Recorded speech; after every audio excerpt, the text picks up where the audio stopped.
இன்னைக்கு பயாலஜியில் இருக்கக்கூடிய first unit உயிரணுக்களின் உலகம் பாருங்கள். ஒவ்வொரு நாளைக்கு 10 கொஷின் பார்க்கலாம். ஃபஸ்ட்டு கொஷின் பாருங்கள். 20ஆம் நூற்றாண்டின் டார்வின் என அழைக்கப்படுபவர் யார்? லாமார்க்குங்களா, எர்னஸ்ட் மேயரா, கரோலஸ் லினியஸா, ராபர்ட் மேன் கொடுத்துக்கிறாங்க. இதுக்கு சரியான ஆன்சர் பாருங்கள், எர்னஸ்ட் மேயர். இதுதான் சரியான ஆன்சருங்க. ரெண்டாவது கொஷின் பாருங்கள். அறியப்பட்டு மற்றும் விவரிக்கப்பட்ட சிற்றினங்களின் எண்ணிக்கை வரம்பு 1.3, 1.4 மில்லியனா, 1.4, 1.5 மில்லியனா, 1.7, 1.8 மில்லியனா, 1.9, 2.2 மில்லியன் பார்த்தீங்கன்னா இதுக்கு கரெக்டான ஆன்சர் பார்த்தீங்கன்னா 1.7, 1.8 மில்லியன் அப்படின்னு இருக்குதுங்க. ஓகேங்களா. அடுத்த கொஷின் பாருங்கள். மூணாவது கொஷின். கீழே கொடுக்கப்பட்டவர்களில் எது வளர்ச்சி அடைவதில்லை? அமீபாவா, இறந்த உடலா, ஈஸ்டா, பிளனேரியாவான்னு பார்த்தீங்கன்னா இதுக்கு கரெக்டான ஆன்சர் இறந்த உடல் தான் வளர்ச்சி அடைவதில்லை.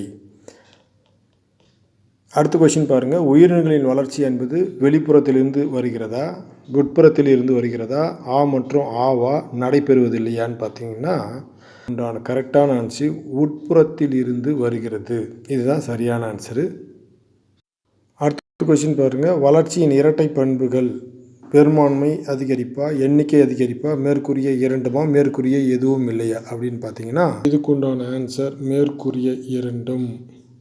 வளர்ச்சியை உயிரினங்கள் வரையறுக்கும் பண்பாக எடுத்துக்கொள்ள முடியாது. ஏனென்றால் அனைத்து உயிரினங்களும் வளர்ச்சி காண்பதில்லை. உயிரற்ற பொருட்களும் உள்ளிருந்து வளர்ச்சி அடைய உயிரற்ற பொருட்களும் வளர்கின்றன. சில உயிரினங்களில் இனப்பெருக்க நிகழ்வு வெளிப்படுத்துவதில்லை.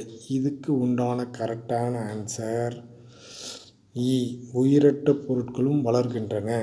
இதுதான் கரெக்டான ஆன்சருங்க. அடுத்தது பாருங்கள். எந்த உயிரினத்தின் வளர்ச்சி இனப்பெருக்கத்துடன் ஒத்தாக இருக்கிறது? ஒற்றை செல் பாசிகளா, அமீபாவா, பாக்டீரியாவா, அனைத்துமா அப்படின்னு கேட்குறாங்க. இதுக்கு பார்த்தீங்கன்னா கரெக்டான ஆன்சர் அனைத்தும். அடுத்தது பாருங்கள். கீழ்கண்டவற்றில் எவை துண்டாதல் முறை மூலம் பெருக்கம் அடையக்கூடியது? பூஞ்சைகளா, இலைப்பாசிகளா, பிளனேரியாவா, இவை அனைத்துமான்னு கேட்டிருக்காங்க. இதுக்கு உண்டானது இவை அனைத்தும். தான் கரெக்டான ஆன்சருங்க. கேள்வி பாருங்கள். 10வது சரியான வாக்கியத்தை குறிக்கவும். உயிரினங்களின் வளர்ச்சி உள்ளிருந்து அமையும். தாவரங்களின் வளர்ச்சி ஒரு குறிப்பிட்ட வயது வரை மட்டும். உயிரினங்களின் மட்டுமே வளரும். இதற்குரிய அனைத்தும் அப்படின்னு கேட்டுக்கிறாங்க. இது குறிப்பிட்ட வயது வரை மட்டும் அப்படின்றது தான் கரெக்டான ஆன்சர். ஓகே, நன்றி.